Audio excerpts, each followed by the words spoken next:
Os 2 primeiros trailers de Homem-Aranha Um Novo Dia já estão entre nós, e explodiram a cabeça dos fãs com tantas teorias. E uma coisa ficou muito clara: Peter Parker de Tom Holland não vai enfrentar alienígenas ou ameaças do multiverso dessa vez. O buraco agora é muito mais embaixo. Com tanques nas ruas, o Justiceiro de volta e o crime organizado armado até os dentes, as ruas de Nova York podem virar o palco de uma verdadeira e violenta guerra civil entre o crime organizado. E tudo isso por causa de um vácuo de poder. Com o final da segunda temporada de Demolidor Renascido, Wilson Fisk, o rei do crime, não está mais no controle direto das ruas. E sem o chefe dos chefes, a cidade vira terra de ninguém. É a oportunidade perfeita para vilões brutais fazerem sua estreia no MCU, como o Lápide e o Escorpião, que vão disputar etapas para ver quem assume o trono do crime. Mas como tudo isso pode acontecer, e como personagens implacáveis como o Justiceiro e até mesmo o Demolidor entrariam nesse fogo cruzado? Para entender o tamanho da crise que o nosso Teus vai enfrentar, tanto na vida de herói quanto na vida civil, nós precisamos olhar para 2 sagas dos quadrinhos de mesmo nome: o clássico Guerra de Gangues, dos anos 80, e a versão moderna de 2024, já que pelo menos a versão clássica da saga pode ser uma das bases para o filme. Nos quadrinhos dos anos 80, Guerra de Gangues começa exatamente igual aos rumores do filme, com a ausência do rei do crime, em cada mídia, à sua maneira. Na HQ, na época, Fisk ficou tão obcecado em destruir o Demolidor que enviou o mercenário Bazooka para um ataque brutal, destruindo metade de Hell's Kitchen. Logo em seguida, Fisk desaparece de cena e deixa seu segundo em comando, o Arranjador, cuidando dos negócios. Só que os outros mafiosos sentiam um cheiro de fraqueza no ar e decidiram agir. E é aí que o bicho pega. Figuras bizarras como o Cabelo de Prata, Cabeça de Martelo e o Rosa entram em uma disputa sangrenta pelo controle de Nova York. E para piorar o caos, esses chefões começam a contratar supervilões como executores. O Rosa trouxe ninguém menos que o Duende Macabro, enquanto o Arranjador contratou o Jack Lanterna como seu braço armado. Nova York virou um verdadeiro inferno urbano, com as gangues se caçando e se matando no meio da rua. E o Homem-Aranha no meio de tudo isso. Peter Parker estava psicologicamente abalado, para não dizer destroçado, vindo de confrontos pesados onde muitos civis se machucaram como dano colateral. Traumatizado e enfrentando a total desconfiança da polícia, Peter chegou a cogitar seriamente pendurar o manto e deixar de ser o Homem-Aranha. Mas a sua aposentadoria foi cancelada abruptamente, porque se ele não parasse aquela guerra, Nova York seria reduzida a cinzas.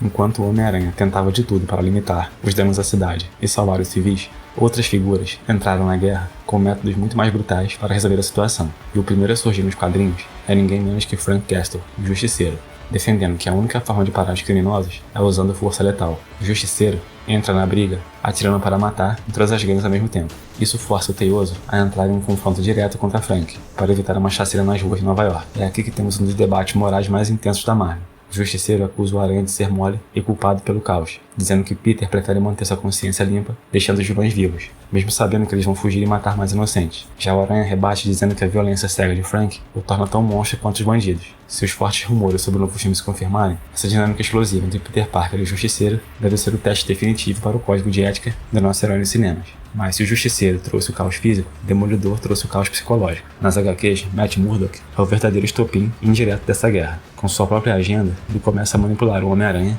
distraindo Peter para que ele fique longe dos confrontos mais violentos. E o motivo é chocante. O Demolidor acredita que a guerra de gangues precisa queimar a cidade até o limite para forçar o rei do crime a voltar e colocar ordem na casa. Para Matt, Fisk é um mal necessário para trazer estabilidade, e ele sabe que a bússola moral do Aranha jamais aceitaria enxergar esse quadro maior. Não tem nenhuma confirmação do Demolidor no filme, apenas alguns leves indícios, como a presença da mão, que poderiam indicar alguma participação. No entanto, Matt fez de tudo para que Fisk caísse. Estaria ele disposto a ter a mesma atitude que sua contraparte nas HQs, agindo com maturidade, estratégia e principalmente frieza, depois de uma batalha intensa para derrubar seu arqui-inimigo? Mas independente disso, também não há nada sobre um retorno do rei do crime, pelo menos não tão cedo, o que não significa que outras peças não possam ser usadas. E o final dessa guerra nos quadrinhos é pura tragédia grega. O vilão Rosa, que na verdade era Richard Fisk, filho do rei do crime, tentou tomar o império do pai por pura vingança. Ele achava que podia ser um criminoso moral, mas a ficha dele cai quando mata um jovem policial para fugir. Ele percebe que virou exatamente o monstro que odiava. As intenções de Richard era punir Fisk por ser um pai ausente e negligente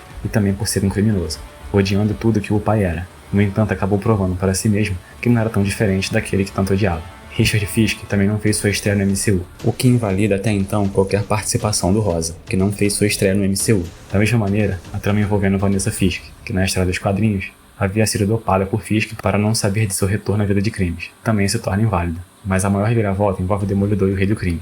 Para garantir que o Wilson Fisk volte e bote ordem nas gangues, o Demolidor faz algo insano. Ele se disfarça de Rei do Crime para despistar o Homem-Aranha e garantir o retorno do vilão.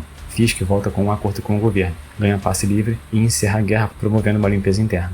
O Aranha, furioso por ser manipulado, vai tirar satisfação, querendo prender Fisk, mas o Demolidor o convence a recuar, provando que naquele momento o Rei do Crime era um mal necessário para a cidade não queimar. No fim da história dos anos 80, a Guerra de Gangues termina sem vencedores. O Demolidor corrompeu sua moral para ajudar o vilão. O Rei do Crime perdeu o amor e a confiança de Vanessa. Depois de uma conversa tensa, o Homem-Aranha foi embora cansado de ambos, antes de entender a derrota que os dois sofreram. Algo que mostrou que, independente dos lados, a violência sempre cobra um preço. Mas o Teioso recuperou sua confiança e prometeu que um dia Fisk seria formalmente preso. Uma coisa é certa, em se tratando de uma adaptação, não é 100% da saga que estará no filme. No entanto, ela tem elementos de sobra para criar uma trama tensa e ao mesmo tempo atraente ao público, com muitas oportunidades de amadurecimento para Peter Parker para definir seu papel como Homem-Aranha e a importância de ser quem é. Peter estará lidando com perdas de várias formas, focado em combater o crime, precisando de um norte, e em meio a um caos violento precisando aprender a sobreviver na área cinzenta, além de ser o momento em que está passando por seus problemas pessoais. Pode dar a volta por cima e ser o herói que a cidade precisa. Se a saga dos anos 80 nos ensina sobre o preço da violência, a versão recente de 2024 entra em tons mais políticos, mas não menos violentos. Nos quadrinhos atuais, a nova guerra de gangues explode quando o vilão Lápide sofre um atentado brutal.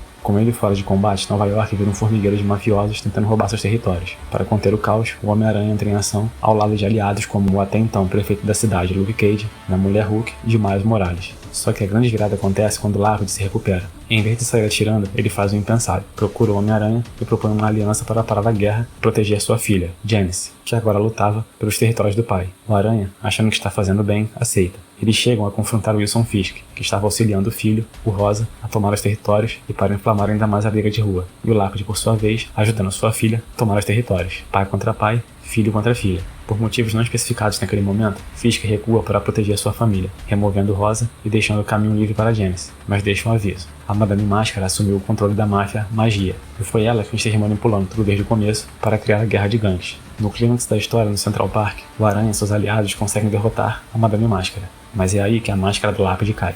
Ele impede sua filha de entrar para o crime organizado, dizendo que não queria que ela virasse um monstro, e assume o trono sozinho. O Lápide usou o Homem-Aranha para eliminar toda a concorrência e virar o líder supremo do crime em Nova York. E para piorar, para consolidar seu poder, o plano final dele é matar o Homem-Aranha em público, principalmente para limpar de seu nome a aliança que teve com o herói anteriormente. No cinema, essa seria a forma perfeita de introduzir o Lápide como grande vilão físico que vai infernizar Peter Parker, seja como um inimigo já estabelecido, que vem consolidando seu poder, seja como um aliado temporário do Homem-Aranha, que logo se volta contra ele. Existem ótimas oportunidades de um confronto entre os dois, que seria uma boa briga de rua.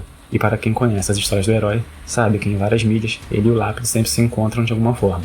Juntando todas as peças, como a Marvel vai adaptar isso nas telas? Oficialmente, a saga Guerra de Gangues é a grande referência do filme. É claro que existem outras, mas, com a queda ou sumiço de Wilson Fisk, o palco para o caos está armado. Peter Parker estará em seu pior momento emocional, totalmente isolado e vivendo mais como Homem-Aranha do que como Peter. Esse cansaço psicológico pode fazê-lo questionar se deve ou não desistir do manto, exatamente como na HQ dos anos 80, até que a crise das ruas o obriga a voltar, ou, mesmo em algum momento, em meio a todo o caos, o herói pode considerar essa possibilidade. De toda forma, é um bom elemento a ser explorado. Em relação ao Justiceiro, o grande diferencial será a dinâmica dos personagens. Como na saga clássica, sua presença já está muito bem confirmada. E embora a gente espere um embate ideológico brutal, Tom Holland revelou que eles terão uma relação comparada a uma relação de irmãos, mais velho e mais novo, talvez sendo menos intensa do que foi na HQ, trazendo Frank Castle como um aliado valioso para Peter. Já o Lápide promete ser o grande rival físico. E para quem conhece as histórias do Homem-Aranha, sabe que o vilão e o Teioso já se encontraram várias vezes de formas diferentes. Não podemos cravar que eles terão algum tipo de aliança, mas é certo que, como ameaça, pode ser uma das principais que Peter enfrentará no filme. Na HQ de 2024, ele sofre um atentado com balas especiais, e o trailer do filme já mostrou facções militarizadas, e temos rumores de armas caça-rucos circulando por Nova York, mostrando que o crime agora tem tecnologia de ponta. Isso poderia casar com outro rumor, de que alguém estaria aprimorando os vilões. Um atentado contra o Lápide pode não acontecer, mas o mesmo poderia também estar à frente de um grupo de capangas aprimorados. Nós já temos indivíduos como Tarântula, Boomerang e até Escorpião, com sua armadura tecnológica, e todos podem estar trabalhando para o Lápide, e outros chefões do crime. Também não se pode cravar Madame Máscara como uma vilã, porém vazamentos recentes indicam que o Chacal poderia ser uma figura operando nas sombras, trabalhando até mesmo para o Lápide, oferecendo aprimoramento a seus homens em troca de dinheiro, enquanto executa seus próprios planos. A Guerra de Gangues poderia ser apenas uma cortina de fumaça para algo maior. Para fechar, o MCU pode misturar política moderna na trama. mesmo sem Luke Cage confirmado? A nova prefeita, a antiga assessora de Wilson Fisk, poderia ser aquela que entra na briga contra a lei antivigilante. E no lugar do agente Shotgun da HQ, poderíamos facilmente usar o controle de danos, caçando ativamente qualquer herói ou líder de gangue com superpoderes. Peter vai ficar no meio de um fogo cruzado, entre polícia, governo e a máfia. No fim das contas, Homem-Aranha Um Novo Dia não parece ser uma história de herói comum. Seguindo a lição das HQs, a guerra de gangues é uma história cinzenta, onde a violência cobra um preço alto para todo mundo e ninguém sai 100% vencedor. Peter vai ter que amadurecer na marra para sobreviver ao submundo de Nova York, enquanto lida com suas próprias questões emocionais. Mas e você? Como acha que a guerra de gangues dos anos 80 será adaptada? Acha que haverão elementos da nova saga? Lápide e Aranha serão inimigos? Ou haverá algum tipo de aliança entre eles? E o que você espera da dinâmica entre Homem-Aranha e Justiceiro? Deixe sua teoria aqui nos comentários. Se inscreve no Notas Geek e até a próxima.